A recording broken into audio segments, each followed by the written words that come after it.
Namastê, tudo bem com você? Sempre feliz de estar na sua companhia, gratidão, uma honra. Eu sempre falo isso, mas é verdade, uma honra você me deixar entrar na sua casa. Se inscreve no canal, o canal que está crescendo, graças à sua ajuda, por isso eu peço essa gentileza de você se inscrever. E depois deixe seu comentário, deixe seu gostei, eu sempre dou uma lida nos comentários de vocês. Hoje eu queria falar sobre um tema muito nos tocou, né? Não há um brasileiro ou mesmo pessoas em qualquer lugar do mundo, né, sobre o incêndio da Boate Kiss, que foi uma tragédia que matou 242 pessoas, feriu 680, gente, que loucura, numa cidade de Santa Maria, no estado brasileiro do Rio Grande do Sul.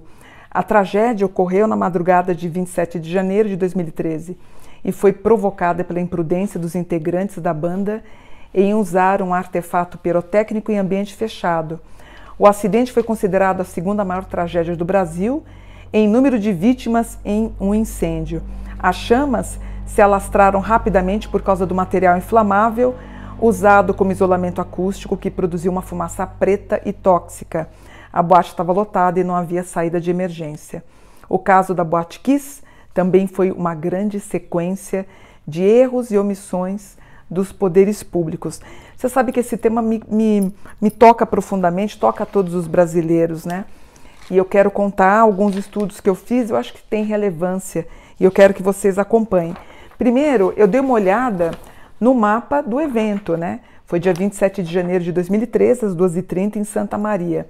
É um evento que começa com o Sol em Aquário, num grau, basicamente, especificamente, em algo que remete à ideia de algo espiritual, como se fosse realmente um resgate. Muito se disse na época que o fato do acidente da boate poderia ter algo a ver com karmas das famílias alemãs, né? Então eu fiz esse estudo e realmente tem. Mas assim, hoje, o tema de hoje, ele não visa buscar ou visar nenhum culpado, não é? Espiritualmente, mas sim alguns estudos que eu fiz que eu vou passar para vocês. Então o evento começa em Aquário, com ascendente em Sagitário. Realmente houve imprudências, né? Lembrando que o Sagitário ele rege festas, organizações, eventos, alegria, e era o que estava todo mundo lá. Tinha gente comemorando alguma coisa relacionada a final de estudos, outros comemorando festas de aniversário.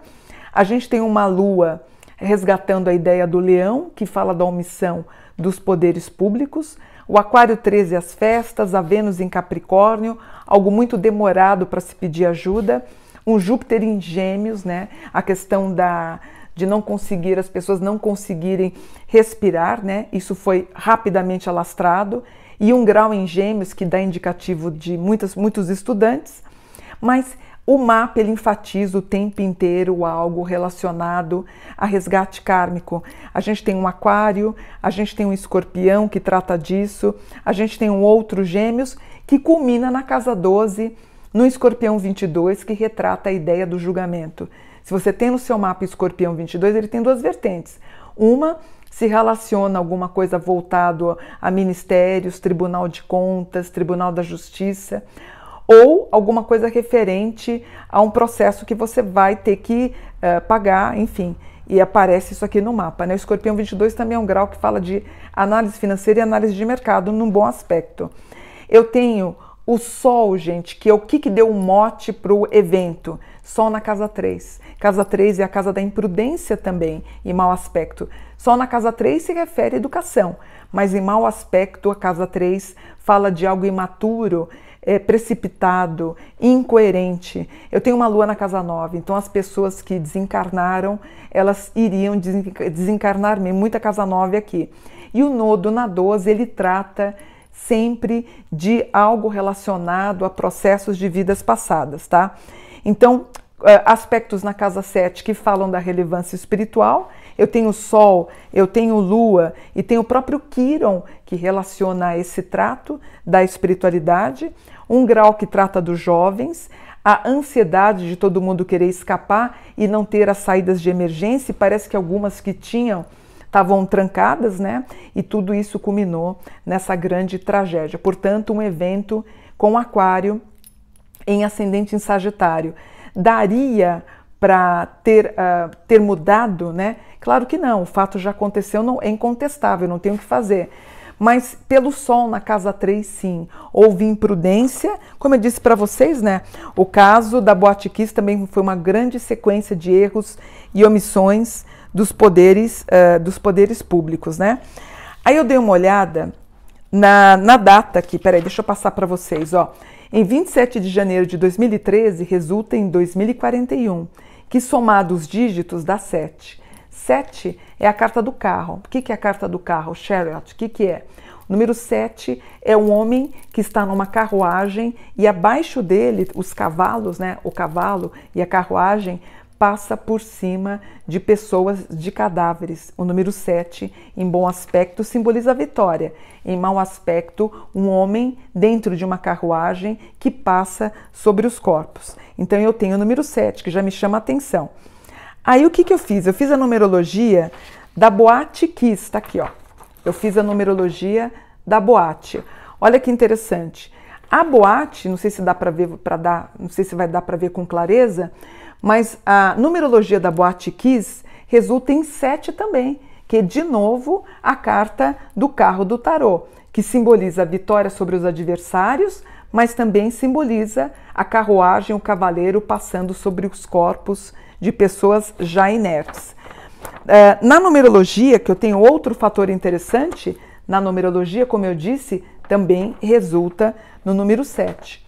O 6, ele é um número muito mundano, né? O 6, eu sempre falo nos meus cursos de numerologia, o 6, ele tem a referência do mundano, do six, que eu até faço uma analogia com sex, então o 6 tem uma referência do universo terreno. O número 7, ele fala do sétimo corpo, do corpo 7, do chakra, do último da moleira. O 7 também dá indicativos da transcendência da espiritualidade, né? Então, essa aqui é uma primeira observação. Deixa eu contar uma coisa para vocês. Muito se falou na época do acidente, eu não me lembro quem foi, até eu peço desculpas. Eu não sei se foi um vidente, um grupo de pessoas, ou que estudam numerologia, eu não me lembro agora, foi em 2013.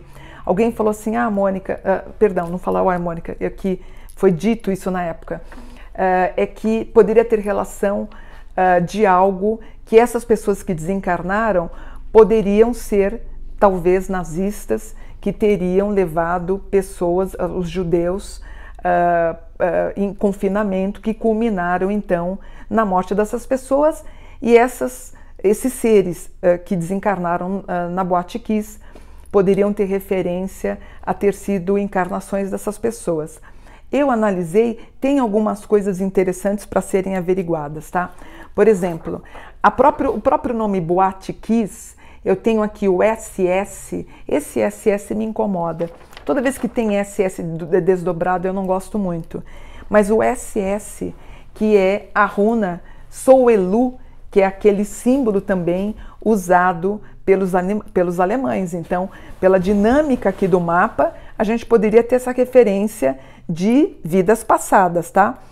Aí eu fiz um cálculo também, é um cálculo que eu desdobro o resultado 7, então eu tenho, se a gente for averiguar em 2013, se eu jogar uma inversão para tentar encontrar uma vida passada, eu encontrei 1943.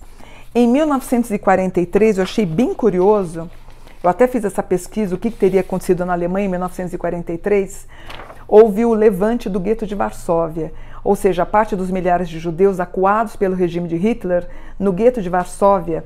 Estava claro que eles não tinham chance de vencer nenhuma rebelião contra as fortes tropas da elite da SS. Lembra? Boate Kiss, SS?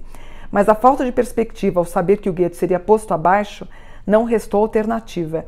Mais de 400 mil pessoas viviam encurraladas numa área de 4 km², num bairro em Varsóvia. Aí, numa visita no gueto em janeiro de 43, o comandante da SS, a tropa da elite nazista, ordenou que a população do bairro fosse diminuída com a deportação para os campos de extermínio. Essa ordem acabou despertando a resistência dos judeus. 6.000 conseguiram ser retirados e alguns trabalhadores conseguiram armas e começaram a enfrentar as tropas de Hitler. Em fevereiro foi ordenado o fim do gueto de Varsóvia.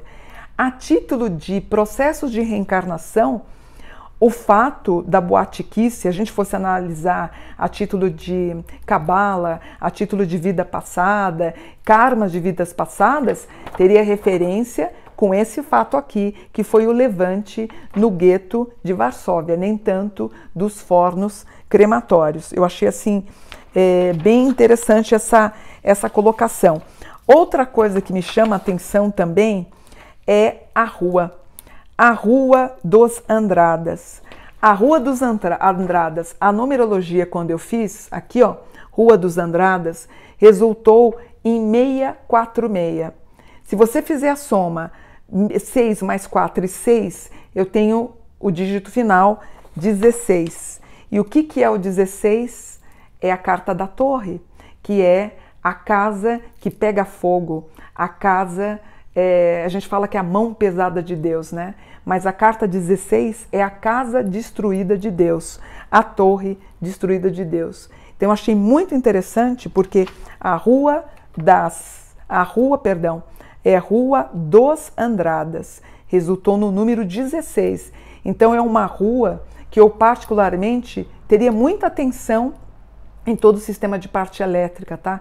É uma rua que pode provocar incêndio, sim.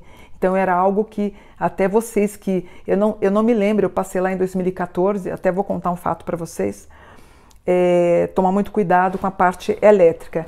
Quando eu somo o número da boate, 1925, o número, a gente tem 17. 17 é a carta da estrela. A carta da estrela é a carta da humildade e também do otimismo. A carta da estrela, ela vem logo depois da carta 16, que é a torre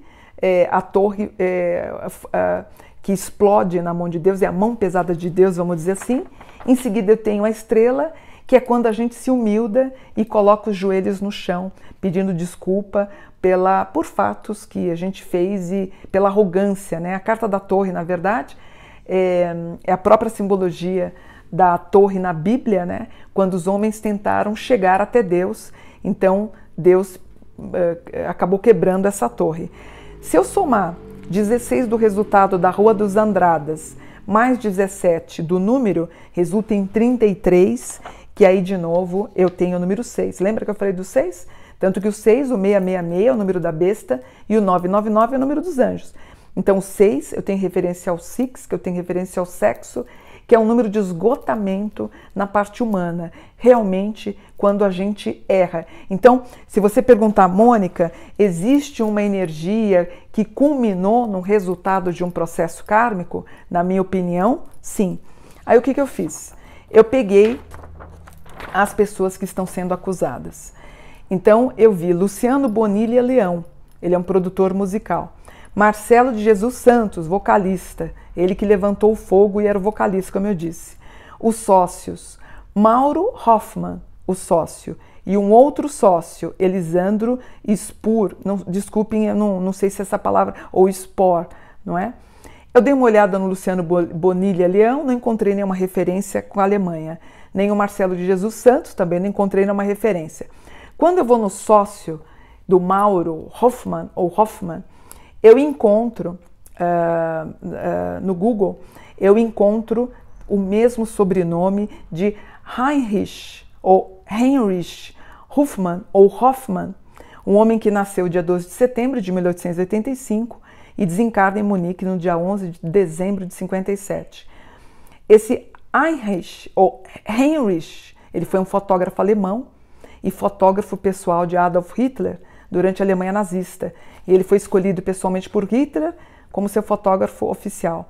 As suas fotografias foram publicadas em selos, cartões postais e álbuns. No final da guerra, ele foi condenado por 4 anos de prisão pela participação nos lucros da guerra nazista. Aí ele foi solto em 1950 e desencarnou com 72 anos. Então, e eu achei do Ludwig Louis também o nome do outro sócio, que ele foi um compositor, violonista e regente alemão, mas não tem referência com a Alemanha nazista.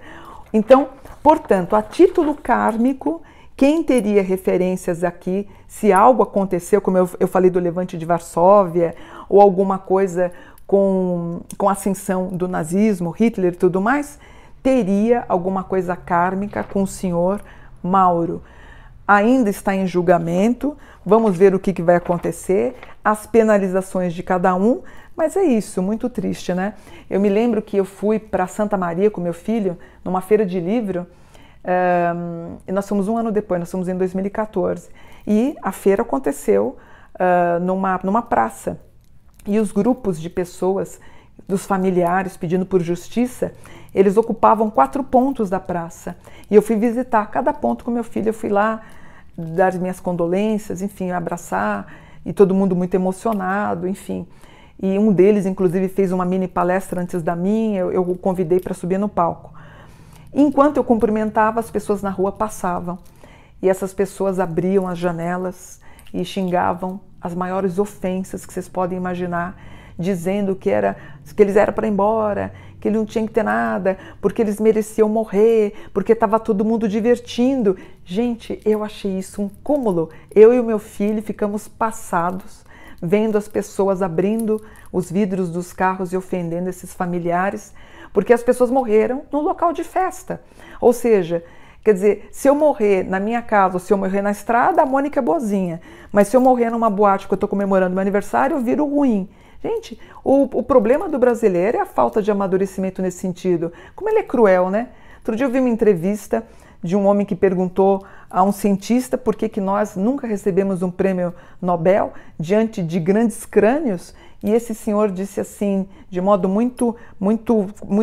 um contexto bem interessante, ele falou assim, porque o brasileiro detesta seus heróis. É verdade. Todo mundo que tenta ter uma ascensão, a gente imediatamente tenta destruí-lo. Isso é uma coisa muito típica do brasileiro. Então, jovens que estavam, eu não sei em que ano que eles estavam na área da medicina, parece que eles estavam se formando, jovens que foram comemorar, deixa eu ver quantas mortes, 242 mortes, comemorando um final de ano, provavelmente médicos iam se formar, o fato deles estarem na boate, eles foram desmerecidos porque estavam comemorando. Como o brasileiro, ele é cruel em alguns momentos, né? Isso me faz pensar muito sobre o que aconteceu. Portanto, de acordo com tudo que eu vi sobre a Boate Kiss, não acho que exista algo karmático referente aos locais de extermínio que culminaram nos fornos onde os judeus foram cremados. Eu não vejo, mas eu vejo algo referente ao levante no gueto de Varsóvia, né, onde judeus, um grupo de judeus, eles tentam ir contra a SS. E, por um processo kármico, eles acabam se encontrando na boate, no evento da Rua dos Andradas. Então, achei curioso. Mais curioso também achei o KISS, o SS, que era o símbolo do nazismo, né? Quer dizer, a primeira tropa, a tropa considerada mais cruel e mais inteligente, a preferida de Hitler, também tinha referência com SS. Eu particularmente não gosto muito do SS dobrado. Eu lembro que o Silvio Santos, no começo de carreira, o programa dele era um S com S. E ele sendo judeu, eu mesmo achava muito estranho ele fazer o SS. Eu não sou muito fã desse S dobrado. Mas é isso. Lamentável tudo o que aconteceu. Eu vi um dos acusados subindo numa escada rolante, chorando, dizendo que ele não era culpado, ele não era assassino.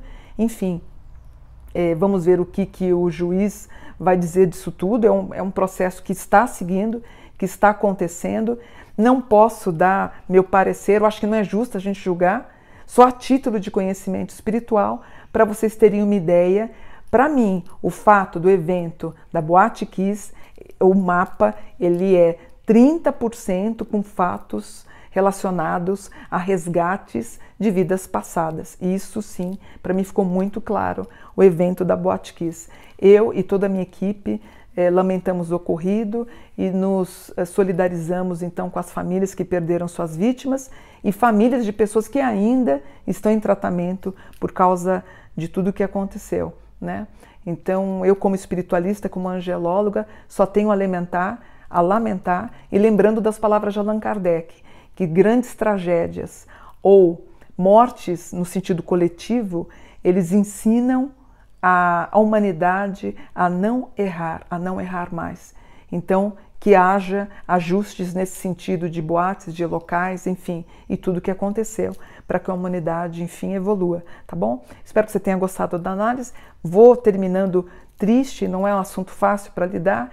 Fiquem com Deus. Até amanhã. Namastê, gratidão.